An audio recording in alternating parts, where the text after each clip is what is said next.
project ngayon, ito Honda Civic na 2018. Ayan, before tayo magtanggal ng battery, kailangan natin matanggal to kasi push button to, at pag bago umpisahan tatanggalin natin yung battery terminal, so hindi natin mapipihit yung manibela.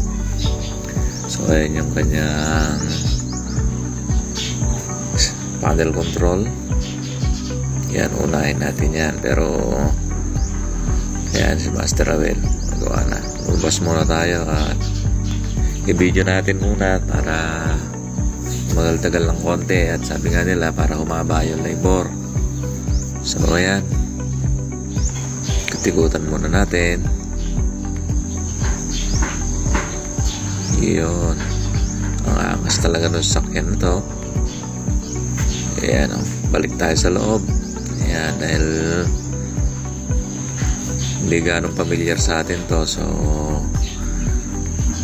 check muna natin kung saan tayo mag-uumpisa. Pero mas maganda dito muna tayo sa sa cover ng kambyada, tsaka sa AC control panel, stereo. Ayan, muna unahin natin sa isa yung mga nakaharang sa dashboard. Ayan, so ayan nga, umpisa na tayo. Tanggal na yung cover.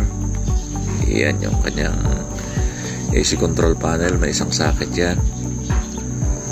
Yun, at makikita natin may dalawang screw sa ilalim na stereo. Tanggalin din natin yan para maiangat natin yung kanyang stereo.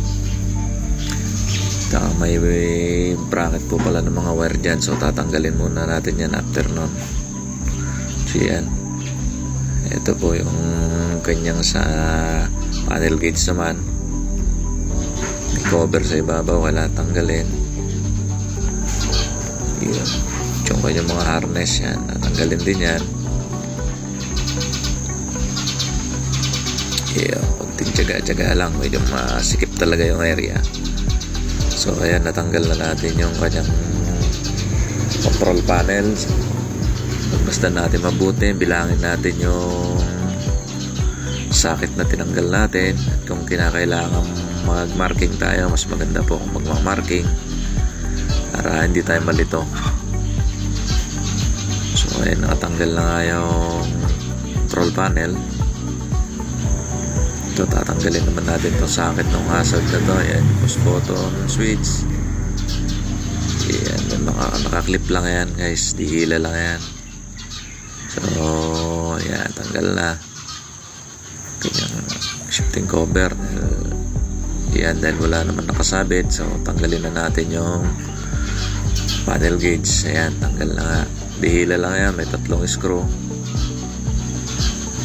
Ayan, o.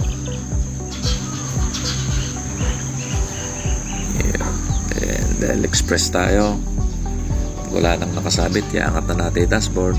Ayan nga, tanggal na. Yun, lumitaw na. Ayan yung pakay natin, tatanggalin natin yung evaporator na yan. Yan, hindi po kasi natin matatanggal yung evaporator na yan kundi natin tatanggalin yung dashboard. Ganyan na po yung mga modelo natin ngayon, wala nang madali. So ayan, tanggal na nga. Ilabas na natin yung evaporator. So ayan, labas naman tayo.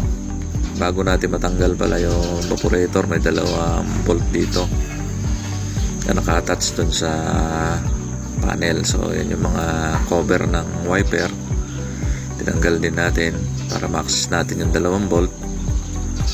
So ayan, talagang tanggal na. Before natin ibalik, kailangan select test natin yung evaporator. So ayan, siguradong walang leak. Yun, kasi na-plasing na natin yung evaporator na yan. Natanggal na natin yung oil sa loob, yung mga contaminated na oil, tsaka yung mga kahit anong bagay na madumi dyan, na plastic na po. Ayan, kailangan natin gumamit yan pala ng sa pagpa-plasing ng nitrogen, tsaka yung plasing agent na ginagamit talaga sa refrigeration. Ayan, liquid na ginagamit. So dito naman tayo sa condensing unit. Ayan yung condenser nya, kailangan natin tanggalin dahil yung papalitan natin ng subcool dryer, yung tawag, yan yung ma-absorb ng moisture natin at the same time yung dumi minsan. Ayan, kailangan natin ma-flushing yan. Tatanggalin natin yung condenser na yan. So ayan nga, ilalabas na natin. Iyon, nakita naman natin.